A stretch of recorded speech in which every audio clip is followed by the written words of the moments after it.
اللہ کے راستے پر چلنا، اس کے لیے محنت کرنا، جد و جہد کرنا کن لوگوں کے لیے آسان ہوتا ہے؟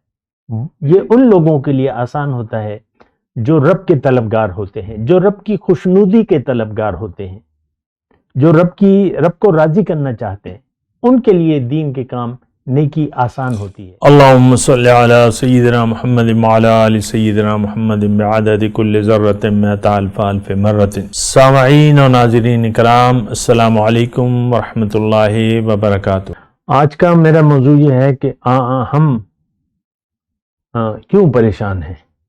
دیکھیں، ہماری پریشانی کی وجہ تو بالکل واضح ہے کہ اللہ سے ہم نے اپنا تعلق توڑ لیا ہے اور ظاہر دنیا سے ہم نے اپنا تعلق جوڑ لیا ہے۔ اللہ تعالیٰ نے فرمایا ہے قرآن میں، ان ہؤلاء یحبون العاجلہ وتذرون الآخرہ۔ تم لوگ جو ہے مسلمانوں سے اللہ تعالیٰ مخاطب ہے کہ تم تو دنیا کو پسند کرتے ہو، دنیا سے محبت کرتے ہو، اور آخرت کو تو تم نے چھوڑ دیا ہے، فراموش کر دیا ہے۔ تو جو شخص بھی، دیکھیں ایک بات نوٹ کر لیں، میں اطمینان سے بات کر رہا ہوں آپ سے، جو شخص بھی آخرت سے توجہ ہٹا لے گا، یعنی آخرت کی تیاری نہیں کرے گا، اس کی طرف توجہ نہیں کرے گا، تو پھر ظاہر ہے یہ توجہ دنیا کی طرف کر لے گا۔ یہ دونوں دیکھیں یعنی متضاد باتیں ہیں، یعنی ایک دوسرے کی ضد ہے، دنیا اور آخرت۔ اگر آخرت سے آپ نے توجہ ہٹا لی تو پھر آپ کی توجہ دنیا کی طرف ہوگی۔ اگر دنیا سے آپ نے توجہ ہٹا لی، میں یہ نہیں کہہ رہا کہ دنیا کو آپ نے چھوڑ دیا، نہیں، یعنی دنیا کی محبت سے آپ کنارہ کش ہو گئے تو پھر اللہ کی محبت آپ کے دل میں ہوگی، کیونکہ آپ یہ ایسا کریں گے، یہ کرنے سے ہوگا، باتوں سے نہیں ہوگا۔ تو پریشانی کی وجہ کیا ہے؟ پریشانی کی بنیادی وجہ یہ ہے کہ ہمارا دل دنیا کی محبت سے آباد ہے، ہمیں دنیا پسند ہے رہنے کے لیے۔ آپ دیکھ لیں، آپ کے سارے پروگرام دنیا کے متعلق ہیں، آپ کی ساری سوچیں، ساری امیدیں، ساری توقعات دنیا سے تعلق رکھتی ہیں، اور آپ کی ساری خوشیاں، دیکھیں یہ اپنا احتساب کریں، آپ کی ساری خوشیوں کا تعلق، یعنی جن باتوں پر آپ خوش ہوتے ہیں اس کا تعلق آپ دیکھیں، اپنا احتساب کریں کہ اس کا تعلق دنیا سے ہے۔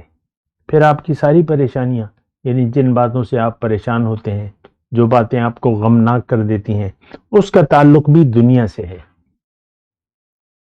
بس یہ مختصر بات ہے، پھر تو بات لمبی ہو جائے گی، تو میں تو اس وقت یہ پریشانی کی بات کر رہا ہوں۔ دیکھیں، انسان کو اللہ تعالیٰ نے پریشانی کے لیے نہیں بنایا ہے۔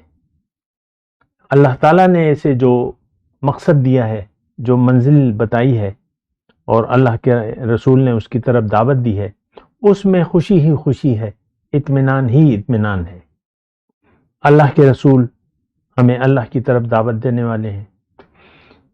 پھر اللہ تعالیٰ ہمیں قرآن میں ہدایت فرماتا ہے کہ استجیبوا للہ وللرسول اذا دعاکم لما یحییکم، بات مان لو اللہ کی اور اللہ کے رسول کی، جب وہ تمہیں دعوت دیں، بلائیں، اس کی بات مان لو۔ اس میں تمہاری زندگی ہے، زندگی اور موت، یہ بات نوٹ کر لیں۔ یا تو دیکھیں، ہم نے موت کا انتخاب کر لیا ہے، ہم بے ضمیر لوگ ہیں، ہم مردہ لوگ ہیں، ہمارے دل اللہ کی یاد سے خالی اور دنیا کی یاد سے آباد ہے۔ آپ دیکھ لینا، دیکھیں میں آپ کو پہیلیاں نہیں بجھوا رہا کہ آپ ایک ایک بات پہ سوچیں اور یہ اس بات کا کیا مطلب ہے، یہ تو اس نے بڑی گہری اور مشکل بات کہتی، نہیں، سادی بات ہے۔ اپنے دل کا اندازہ لگائیں، آپ کے ذہن میں کیا گھوم رہا ہے، آپ کہاں پر کھڑے ہیں، آپ کس کے دیوانے ہیں، آپ کس چیز کے طلبگار ہیں۔ تو آپ تو خاموش ہیں، میں بتاتا ہوں، ہم سب دنیا کے طلبگار ہیں۔ اس کا اندازہ میں جب لوگوں سے ملتا ہوں، دیکھتا ہوں لوگوں کو، تو وہ ان کے مسائل دنیا سے تعلق رکھتے ہیں، اور دنیا ہی کے لیے ہم پریشان ہیں. کسی کی کیا پریشانی ہے، کسی کی کیا پریشانی ہے دنیا کی پریشانی. یہ بات دیکھ لیں، نوٹ کر لیں. آپ بھی پریشان ہیں، مجھے معلوم ہے، اور آپ کی پریشانی کا مجھے پتا ہے کہ وہ کیا ہے. وہ دنیا کے مسائل. بس بات ختم ہو جاتی ہے. ہم نے اپنی کہانی ختم کر دی ہے. دنیا کی سوچ میں گم ہو کر اور آخرت کی سوچ سے بیگانہ ہو کر ہم نے اپنی کامیابی پر فل سٹاپ لگا دیا ہے. ہم آخرت کے لیے نہیں جی رہے، نہیں جینا چاہتے. ہم اللہ کے لیے نہیں جی رہے، نہیں جینا چاہتے. ہم دنیا کے لیے جی رہے ہیں اور دنیا ہی کے لیے جینا چاہتے ہیں. یہ بڑی پریشان کن بات ہے. اس کے نتائج بڑے خطرناک ہیں، اور سب سے پہلا نتیجہ کیا ہے کہ آپ پریشان حال ہوں گے، آپ خوش نہیں رہ سکیں گے. چھوٹی چھوٹی باتوں پہ ہو سکتا ہے اب تھوڑی دیر کے لیے خوش ہو رہے ہیں. اچھا پلاؤ کھا لیں، اچھی بریانی کھا لیں، مٹن کڑھائی کھا لیں اور چکن کڑھائی کھا لیں، اچھا لباس پہن لیں، تھوڑا سا بس بچوں کے ساتھ کھیل کود لیں، بس تھوڑی سی آپ ہنس لیں گے، باقی دل آپ کا پریشان ہی رہے گا. یہ بات اندر کی بات ہے، میں بتا رہا ہوں. یعنی اس کا اثر سب سے پہلے آپ کے دل پہ ہوگا. دل آپ کا پریشان رہے گا. دیکھیں، اللہ تعالی ہمارا مالک ہے، ہمارا خالق ہے، ہمارا آقا ہے، ہمارا رب ہے. اللہ سے کٹ کر کیا جینا؟ آج کا مسلمان یعنی یہ اس کے تصور میں بھی نہیں ہے، سوچ بھی نہیں رہا کہ بھئی ہم اللہ سے کٹے ہوئے ہیں. ہم نے جوڑنا ہے اللہ سے اپنے آپ کو جوڑنا ہے اور اللہ کے راستے پر چلنا ہے، اللہ کو منزل بنانا ہے. ہم نے دنیا کو منزل بنا لیا ہے، تو پھر آپ کی پریشانی دیکھنے والی ہے. آپ دیکھ لیں، پریشانی بعض اوقات بڑھ جاتی ہے. ٹینشن، ڈپریشن کہتے ہیں آپ، انگزائٹی کہتے ہیں. تو ڈاکٹر تو اس کی مختلف وجوہات آپ کو بتائیں گے کہ بھئی یہ ہو گیا، یہ ہو گیا، یہ دوائی کھا لو، وہ دوائی کھا لو. نہیں، پریشانی کی اصل وجہ آپ کی اللہ سے دوری ہے. آپ کو اللہ تعالیٰ نے اپنے لیے بنایا ہے کہ آپ اللہ کو منزل بنا کے اللہ کے راستے پر چلیں، اس کے لیے جد و جہد کریں. جاہدوا فی اللہ حق جہاد، اللہ کے راستے میں محنت کرو جیسے کہ محنت کا حق ہے. کیونکہ اللہ هو اجتباکم، اللہ تعالیٰ نے تمہیں چن لیا ہے اپنے لیے. اللہ تعالیٰ نے هو اجتباکم، دیکھیں بڑی اہم بات ہے. اللہ فرما رہا ہے میں نے تمہیں اپنے لیے چن لیا ہے. ما جعل علیکم فی الدین من حرج، اور دین میں تو کوئی تنگی ہے ہی نہیں، کوئی تنگی نہیں ہے، کوئی مشکل نہیں ہے. ہمیں تو دین دشوار لگتا ہے. یعنی آج نیکی کو، دین کو، کامل دین کو ہم بڑا دشوار سمجھتے ہیں. تو اس کی وجہ یہ ہے کہ وہ کام، اس کی طرف ہماری توجہ نہیں ہے. دیکھیں، نیکی کیا ہے؟ یہ اللہ کا حکم اور رسول کا طریقہ ہے. اس کی ضرورت کن لوگوں کو ہوتی ہے؟ یہ کن کے لیے آسان ہوتا ہے؟ اللہ کا راستہ، اللہ کے راستے پر چلنا، اس کے لیے محنت کرنا، جد و جہد کرنا کن لوگوں کے لیے آسان ہوتا ہے؟ یہ ان لوگوں کے لیے آسان ہوتا ہے جو رب کے طلبگار ہوتے ہیں، جو رب کی خوشنودی کے طلبگار ہوتے ہیں، جو رب کو راضی کرنا چاہتے ہیں. ان کے لیے دین کے کام، نیکی آسان ہوتی ہے.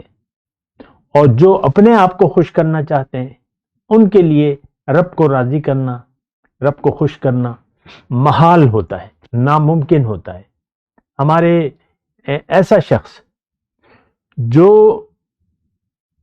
طالب مولا نہیں ہے، اللہ کا طلبگار نہیں ہے، دنیا کا طلبگار ہے، اگر وہ کچھ بظاہر نیکی کے کام کرے گا بھی، یہ بات نوٹ کر لیں، کلمہ، نماز، روزہ، حج، زکوٰۃ، یہ باطل ہوں گی، یہ اس کا کوئی اثر نہیں ہوگا، بلکہ یہ گناہوں میں لکھے جائیں گے. یہ نیک کام گناہوں میں لکھے جائیں گے. دیکھیں، نیکی تو تب شروع ہوگی آپ کی کہ آپ یقین کر لیں اپنی حقیقت پر، اپنی منزل پر اللہ کو منزل بنا لیں اور پھر ایک رہنما کو تلاش کریں، اللہ والے کو دیکھیں، ڈھونڈیں اور اس کو اپنا ٹیوٹر بنا لیں، رہبر بنا لیں، اس سے رہنمائی طلب کریں، اللہ کی بندگی، رسول کی پیروی، یہ راستہ ہے، پورے دین کا نچوڑ ہے یہ۔ تو پھر آپ کی نیکی کا آغاز ہو جائے گا۔ آپ کی پریشانی، دیکھیں ایک جملہ میں آپ کو کہوں، موضوع ہمارا یہی ہے کہ ہم پریشان کیوں ہیں، تو آپ کی پریشانی ختم ہو جائے گی اس وقت جب آپ اپنی حقیقت پر یقین کر لیں گے۔ دیکھیں پہچاننا اور یقین کرنا دو مختلف باتیں ہیں۔ میں اگر کہوں کہ ہم تو اصل تو روح ہے تو آپ کا تو یقین ہی نہیں آئے گا، نہیں، آپ یعنی پہچان لیں اپنے آپ کو اور اس پر یقین کر لیں، پھر اپنی منزل کو پہچان بھی لیں اور یقین کر لیں۔ اللہ تعالیٰ نے قرآن میں فرمایا کہ نیکی یہ نہیں ہے کہ تم اپنا رخ جو ہے کعبے کی طرف کر لو یا مشرق کی طرف کر لو یا مغرب کی طرف کر لو۔ نیکی یہ ہے کہ تم یقین کر لو اللہ پہ کہ منزل اللہ ہے، الاخری مضمون ہے۔ تو اللہ کو منزل بنائے، اللہ کے راستے پر آپ چل نہیں سکتے، نیکی آپ کی برباد ہوگی جب اللہ آپ کی منزل نہیں ہوگی۔ ہماری منزل دنیا ہے تو اس میں آپ پڑھتے رہے نمازیں، فویل للمصلین الذین هم عن صلاتهم ساہون، ایسے نمازی جو نماز کی حقیقت سے غافل ہیں وہ تو دوزخ میں جائیں گے۔